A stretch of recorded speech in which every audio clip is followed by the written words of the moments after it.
भारत की तरफ से जब सिंधु जल समझौते को रद्द किया गया था तो पाकिस्तान की तरफ से बहुत सारी धमकियां दी गई थी, जिसमें से मुख्य तौर पर पूर्व विदेश मंत्री बिलावल भुट्टो की अगर धमकी की बात करें तो उन्होंने कहा था कि सिंधु में या तो पाकिस्तानियों का पानी बहेगा या फिर हिंदुस्तानियों का खून बहेगा।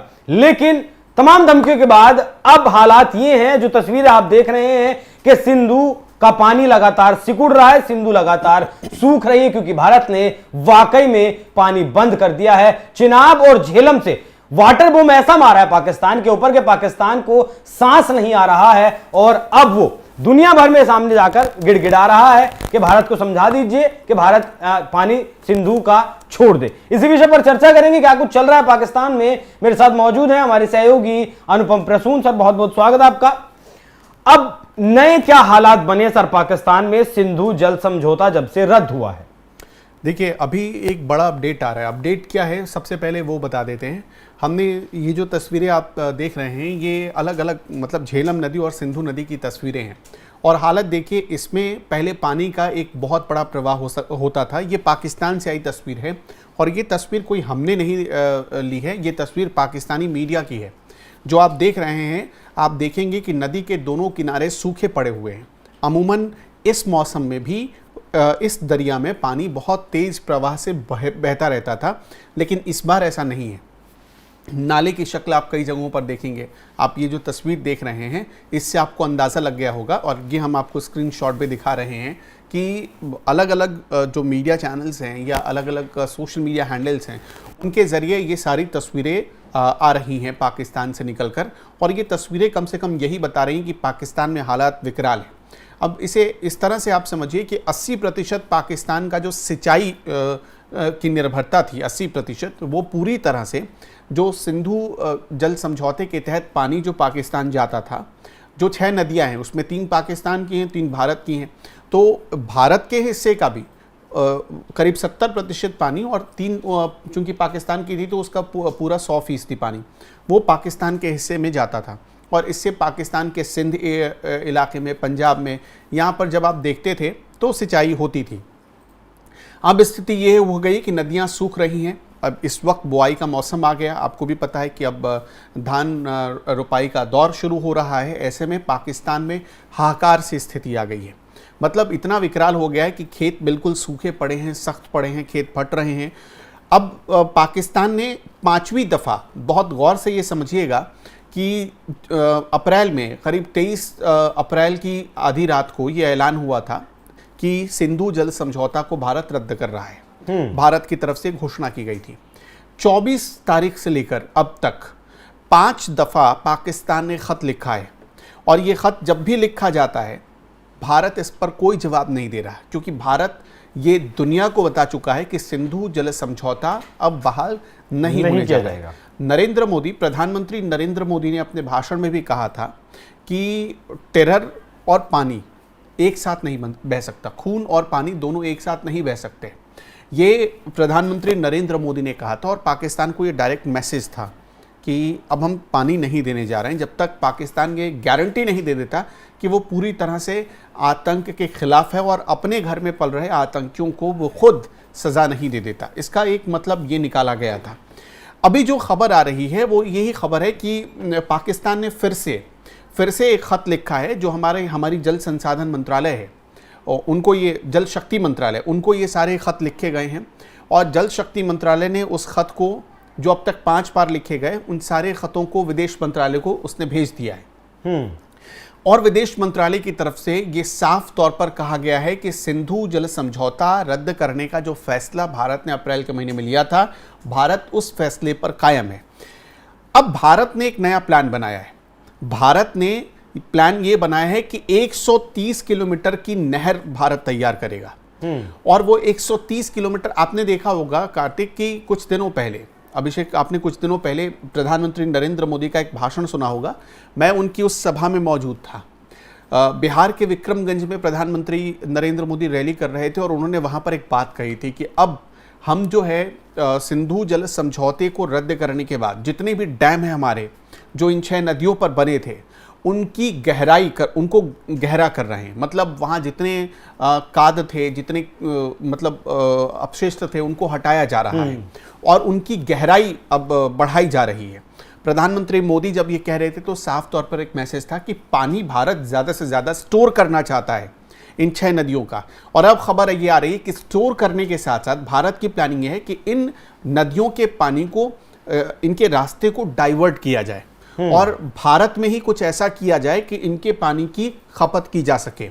अब इसके लिए प्लान क्या हो सकता है? देखिए, जम्मू कश्मीर से इन नदियों के पानी को पंजाब तक लाने की कोशिश की जा रही है और पंजाब तक अगर ये पानी आ गया तो फिर वहां से चूंकि मैदानी इलाके शुरू हो जाते हैं और वहां से फिर इस पानी का इस्तेमाल भारत के कई हिस्सों में सिंचाई के लिए किया जा सकता है। तो इसलिए भारत ने यह तय किया है कि 130 किलोमीटर की नहर ब्यास नदी को गंग नहर से जोड़ेगी।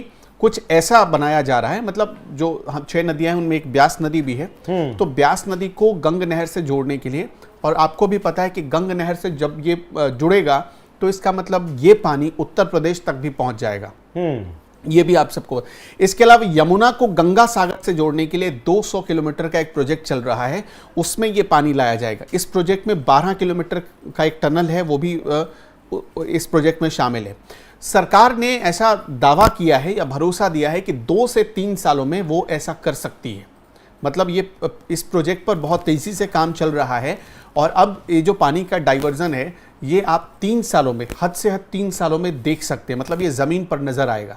मतलब हाँ, इसके अलावा सरकार ने यह भी कहा है कि समझौता रद्द होने के बाद किसी भी कीमत पर वो इसे बहाल नहीं करने जा रहा, चाहे पाकिस्तान कुछ भी कर ले, किसी भी स्थिति में ये बहाल नहीं होगा। अब देखिए, ये जो 6 नदियों का पानी था, इससे पाकिस्तान में सिर्फ सिंचाई ही नहीं होती थी। मैंने आपको बताया ना कि 80% हिस्से में तो सिंचाई होती थी।